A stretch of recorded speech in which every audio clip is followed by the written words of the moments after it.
Iran Israel మధ్య యుద్ధం భీకర స్థాయికి చేరింది.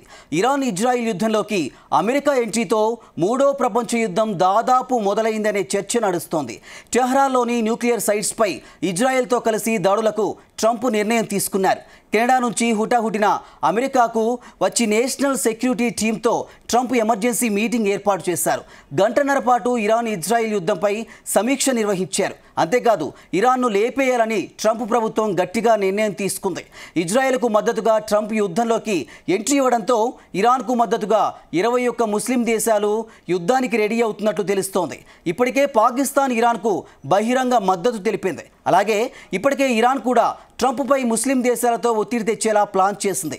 అయితే ఈ ప్లాన్ బెడిసి కొట్టడమే కాకుండా ఇరాన్ను మట్టు పెట్టేందుకు పూర్తి స్థాయిలో యుద్ధానికి దిగుతున్నారు ట్రంప్. దీంతో అటు ఇరాన్కు మద్దతు ఇస్తున్న రష్యా తమ మిలిటరీ రంగంలోకి దింపే అవకాశం ఉంది. ఇక పాకిస్తాన్కు మద్దతుగా ఉన్న చైనా కూడా అమెరికాకు వ్యతిరేకంగా ఈ యుద్ధంలో పాల్గొంటుంది. దీంతో దాదాపు మూడో ప్రపంచ యుద్ధం ఖరారైనట్లు తెలుస్తోంది.